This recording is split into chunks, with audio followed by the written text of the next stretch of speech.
Guyyaa guyyaatti namoonni miliyoona 200 ol ta'an ChatGPT dhimmoota garaagaraatiif ni fayyadamu. Namoonni kunneen miseejii yookiin proomtii biliyoona 2.5 ol ta'u ChatGPT irratti ni barreessu. Kana jechuun ChatGPT irratti tokkoon sekondii keessatti miseejii yookiin proomtii 30,000 ol ta'antu irratti barreeffamaa jechuudha. Namoonni kunneen hundi barnootaa fi wantoota gaarii ta'an qofa gaafa isinitti fakkaata? No. Gariin isaanii akkaataatti nama ajjeesan, akkaataatti nama reeban, akkaataatti nama saaman, akkaataatti paaspoortii namaa hack godhan, iccitiiwwan namaa hedduu wantoota illeegaal ta'anii hedduu gaafachaa oolu jechuudha. Namni yeroo ammaa kanatti dhibbatti ChatGPT irratti hirkataa ta'uudhaan kan ka'e wantoota garaagaraa ChatGPT gaafachaa oola jechuudha. Akkaataatti mana isaatti bulchatu, akkaataatti haadha manaa isaatiif jaalala kennu, wantoota hedduu ta'ee ChatGPT gaafachaa oolu namni yeroo ammaa kanatti. Kanaanis ChatGPT'n namoota baay'ee block gochaa oola jechuudha. Namoonni gaafa paaspoortii nama gaafatan, namoonni gaafa icciitii namoota garaagaraa gaafatan, akkasumallee namoonni gaafa nama ajjeesuudhaaf, qoricha garaagaraa hojjechuudhaaf, gochoota illeegaal ta'an gaafatanii ChatGPT'n block godha jechuudha akkaawuntii sana.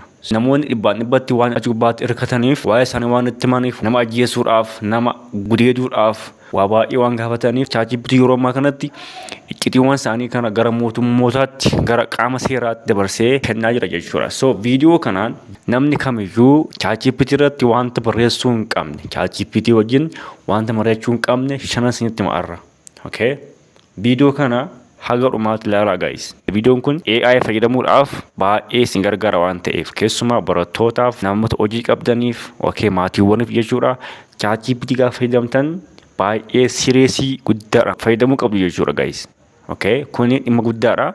So qabxii shanan kana guutummaas argeeffadha. Viidiyoo kana immoo like share godhaa. Riyaa keessan yeroo baay'ee ChatGPT dhiphisuuf ergaa fi egaa tokkoffaa wanti isin ChatGPT irratti barreessuu hin qabne icciitii keessan. Akkuma illee ChatGPT'dhaaf hin qoodina. Okay? Yeroo ammaa kanatti guys namoonni paaspoortii isaanii kanneen akka ATM kaardii, paaspoortii kan mataa isaanii ChatGPT'dhaaf qoodu. Akkasumallee gaafa Gmail isaanii login godhanii paaspoortiin dagatamne na barreessi jedhanii ChatGPT gaafatu jechuudha. Kun immoo guys balaa guddaadha. Icciitii keessan, paaspoortii ATM kaardii keessanii baankii wajjin kan wal qabatu wanta namatti bu'uun barbaadne kamiyyuu ChatGPT gubbaatti barreessina. Okay? Paaspoortii kan fedhayyuu haa ta'u, kan mataa keessanii, kan bilbila keessanii ChatGPT'dhaaf hin qoodina. ChatGPT namoota biraatiif share gochuu danda'a waan ta'eef. Akkasumallee waraqaa dhuunfaa baay'ee barbaachisoo ta'an ChatGPT irra galchuun ChatGPT hin gaafatina. Mana murtii wajjin keessumaa wantoota mana murtii wajjin wal qabatan, wantoota mootummaa faana wal qabatan ChatGPT irra galchuun hin gaafatina. Wanta namatti bu'uun barbaadne wantoota osoo namni sin gaafate wanta namatti bu'uun barbaadne kamiyyuu icciitii keessan ChatGPT gubbaatti hin barreessina. Lammaffaa irratti ChatGPT akka doktooraatti hin fayyadamina guys.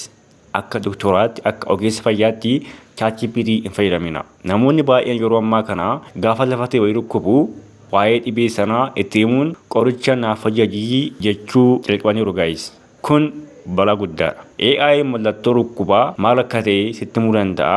Fakkeenyaaf mallattoo mataa dhukkubbii, mallattoo gara qinninnaa sitti himuu danda'a. Garuu inni doktora miti. Doktoriin tokko laaboraatoorii galchee fincaan maramaree, bobbaakee maramareetu qoricha siif kenna miti.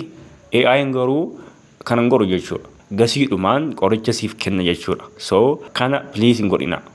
Okay? Maqaa qorichaa beekuudhaaf waan ta'e barachuudhaaf gaafadhaa malee qoricha inni akkasiniif ajajuuf AI hin gaafatina. Kuni balaa guddaadha waan ta'eef jechuudha. Sadaffaa gaaffii seeraan alaa ChatGPT hin gaafatina. Akkaawuntii keessan block gochuu danda'a waan ta'eef ChatGPT'n akkaawuntii keessan block gochuu danda'a. Tasumallee akkasiin AI hin fayyadamne gochuu danda'a jechuudha. Akkamittan ebelu reebaa, akkamittan ebelu haa gochuu danda'a, akkamittan ebelu ajjeesa kan jedhu ChatGPT'n gaafatina guys. Permanently akkaawuntii keessan block gochuu danda'a. Dhaabbanni OpenAI jedhamu odeeffannoo poolisiidhaaf kennuu danda'a jechuudha. Okay? Waa'ee keessan fakkeenyaaf ati nama reebuudhaaf, nama ajjeesuudhaaf ChatGPT gaafatta yoo ta'e iddoo jirtan biyya keessan hin beeka waan ta'eef GPS fayyadamuudhaan biyya keessan hin beeka waan ta'eef poolisiidhaaf kennuu danda'a jechuudha. Tasuma iyyuu wantoota illegal ta'anii ChatGPT hin gaafatina. Tokkoffaa akkaawuntii keessan permanently block godhaa. Lammaffaa immoo icciitii keessan namoota biraatiif, mootummaadhaaf, poolisiidhaaf kennuu danda'a jechuudha. Arfaffaa murtee jireenyaa irratti ChatGPT hin gaafatina.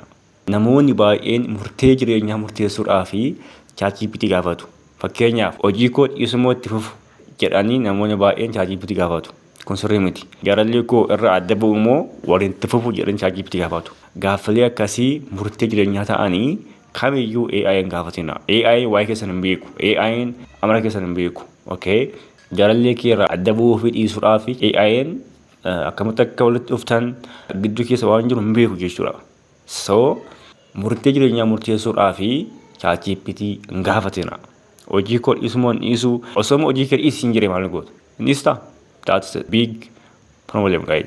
Murtee jireenyaa kamiyyuu murteessuudhaaf dhimma maatii, dhimma dhuunfaa kee, dhimma barumsa kee, dhimma hojii kee, relationshipii kee ChatGPT hin gaafatin.